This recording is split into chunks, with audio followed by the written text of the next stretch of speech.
નમસ્કાર. લોકોની લાગણીનો પડઘો અદાલતની દિવાલોમાં. આ છે આજના ફૂલછાપ ડિજિટોરિયલનો વિષય. ફૂલછાપનો ઓડિયો વિઝ્યુઅલ એડિટોરિયલ ફૂલછાપ ડિજિટોરિયલ. મિત્રો, બે મહત્વના ચુકાદા સર્વોચ્ચ અદાલતમાંથી દેશમાં આવ્યા છે અને દેશની પ્રજાને એનાથી રાહત થઈ છે. ન્યાયપાલિકામાં જે વિશ્વાસ છે, જે શ્રદ્ધા છે, એ વધુ દ્રઢ બની છે. અને તેના કરતા પણ કેટલીક મહત્વની બાબતો છે, એની આપણે વાત કરીએ. પણ ફૂલછાપ ડિજિટોરિયલમાં પહેલા એ બંને કેસ અને બંને ચુકાદા વિશેની વાત. આખો દેશ જાણે છે એમ ઉન્નાવના ધારાસભ્ય કુલદીપસિંહ સેંગર વિરુદ્ધ બળાત્કારનો આરોપ હતો અને એ કેસ ચાલ્યો અને એમાં ટ્રાયલ કોર્ટે એને આજીવન કેદની સજા પણ સંભળાવી હતી. અને દિલ્હી હાઈકોર્ટે થોડા દિવસો પહેલા સેંગરને આ કેસમાં ઘણી બધી રાહત આપી અને એ મુક્તિ આપી. અને દેશ આખામાં એક લાગણી હતી કે બળાત્કારના આરોપી અને એ પણ જાહેર જીવનના આવા વ્યક્તિ, અને એને જો આ રીતે મુક્તિ મળે, એને કોઈ સજા ન મળે તો એ કેવું કે.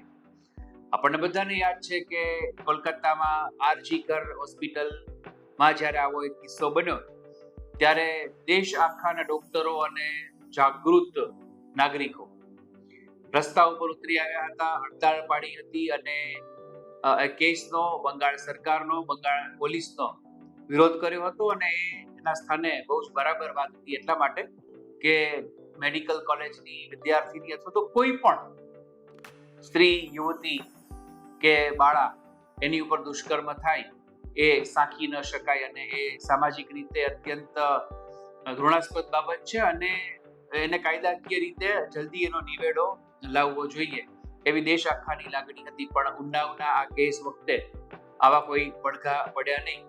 અને જ્યારે દિલ્હી હાઈકોર્ટે એમને મુક્તિ આપી, એટલે કે એમને રાહત આપી, ત્યારે તો લોકોને વધારે આંચકો લાગ્યો હતો. પણ ગઈકાલે સુપ્રીમ કોર્ટે એ ચુકાદો સ્થગિત રાખી અને એની સજા છે એ યથાવત રાખી છે. ને એને કારણે થઈને લોકોને એમ થયું છે કે ચલો, હજી ન્યાયપાલિકા તો છે જ કે જે ખરેખર આરોપી છે એને સજા કરે છે અને ગુનાઓ સામે જે સમાજ લડે છે, ગુનાઓ સામે જે લોકો લડે છે, એને ન્યાયપાલિકામાં ભરોસો બેસી શકે એવી એ ઘટના છે. બીજી ઘટના, બીજો બનાવ, તો બીજું પ્રકરણ તો ખૂબ જાણીતું છે. વિશ્વની પ્રાચીનતમ જે પર્વતમાળાઓ છે એમાંની એક એવી અરવલ્લી પર્વતમાળા, જેનો ઘણો બધો ભાગ ગુજરાતમાં પણ છે. અને એ અરવલ્લી પર્વતમાળા વિશે 20મી નવેમ્બરે ચુકાદો આપ્યો કે 100 મીટરથી ઊંચા જે પહાડ હોય તે જ આ પર્વતમાળાનો હિસ્સો ગણાશે. અને એને લીધે આ પર્વતમાળામાં ખનીજના ખનનની પ્રવૃત્તિ વધી શકશે.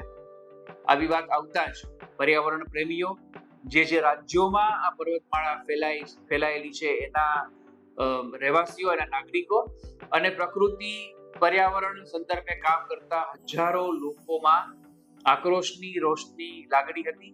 સોશિયલ મીડિયાથી માંડી અને રસ્તા ઉપરની રેલી, આંદોલન, સભા વગેરેથી આનો વિરોધ કરવામાં આવ્યો કે જો 100 મીટર કે તેથી ઊંચા પર્વતને જ પર્વતમાળાનો હિસ્સો ગણવામાં આવે તો એનો અર્થ એમ કે 99 મીટરથી નાના પર્વતોનો ઉપયોગ કદાચ ખનન અથવા કોઈ અન્ય પ્રવૃત્તિ માટે થઈ શકે. જંગલનો વિનાશ, પર્વતોનું ખનન, આ બધા જ પડકારરૂપ મુદ્દાઓ હતા. અને જે રીતે આખા દેશમાં વિરોધ થયો, સરકારે પણ પોતાની ભૂમિકા સ્પષ્ટ કરી હતી. પણ એ પછી સુપ્રીમ કોર્ટે પોતાના જ નિર્ણય ઉપર, પોતાના જ ચુકાદા ઉપર રોક લગાવી અને કહ્યું છે કે આખી જે કંઈ પણ ઘટના છે એમાં એના માટે એનો સર્વે કરવા માટે, એટલે કે અરવલ્લી પર્વતમાળાનો સર્વે કરવા માટે એક વિશેષ સમિતિની રચના થશે. અને ત્યાં સુધી ત્યાં ખનન પ્રવૃત્તિ છે એ પણ અટકાવી દેવામાં આવશે. અને જે રીતે આખી જે વાત થઈ છે અને અરવલ્લીની પર્વતમાળાનો હિસ્સો છે એમાં ક્યાંય જ અત્યારે કોઈ પ્રકારની પ્રવૃત્તિ થવા દેવામાં નહીં આવે. 21મી જાન્યુઆરીએ આની પુનઃ સુનાવણી હાથ ધરવામાં આવશે. સંબંધિત રાજ્યોને પણ આના માટેનો અભ્યાસ કરી અને એનો અહેવાલ આપવાનું કહેવામાં આવ્યું છે. અને સોશિયલ મીડિયાથી લઈને જ્યાં જ્યાં પણ એનો વિરોધ થયો એનો પડઘો અદાલતમાં પણ પડ્યો છે. એટલે જે મુદ્દો છે અને આપણને જે એક લાગે એ વાત એવી છે કે લોકશાહીના મુખ્ય જે 4 સ્તંભો છે એમાં ન્યાયપાલિકા, એમાં ન્યાયાલય, આપણી આખી ન્યાય પ્રક્રિયા એ બહુ મહત્વનો સ્તંભ છે. Judiciary is a very important pillar of democracy. આ લોકતંત્રનો અત્યંત મજબૂત અને મહત્વનો પાયો એ ન્યાયપાલિકા અને એની સાથે જેના માટે આખી વ્યવસ્થા રચાઈ છે એ પ્રજા, એ જનતા, એ જનગણમન, એનો વિચાર, આ બંને વચ્ચે કેવો સંવાદ સધાયો. એટલે જો પ્રજાની લાગણીનો પડઘો અદાલત આવી રીતે ઝીલે તો લોકતંત્ર કેટલું બધું મજબૂત બની શકે અને બાકીના જે પિલર્સ છે એ પણ નિયંત્રણમાં રહે એવી આશા જાગે. એ પ્રકારે આ બંને ચુકાદા આવ્યા છે. અને ખાસ તો અરવલ્લીની જે વાત છે, બંનેમાં લોકો એવું ઈચ્છતા હતા કે આવું થવું જોઈએ, ન્યાયપાલિકાએ આવું કરવું જોઈએ અને ન્યાયપાલિકાએ આ કર્યું છે. સર્વોચ્ચ અદાલતે બંને ચુકાદા આપ્યા છે. લોકો રાજી છે, લોકો ખુશ છે. એટલે પ્રજાનો અભિપ્રાય અને અદાલતનો ચુકાદો, આ બંને વચ્ચેનો આવો સમન્વય અથવા તો બંને વચ્ચેનું સામ્ય એ મજબૂત લોકશાહીની આશા જગાવે છે. આ હતો ફૂલછાપ ડિજિટોરિયલનો આજનો એપિસોડ. ફરી એકવાર કોઈ નવા વિષય સાથે વાત કરશું. ફૂલછાપનો audio visual editorial, Phulchhab digital.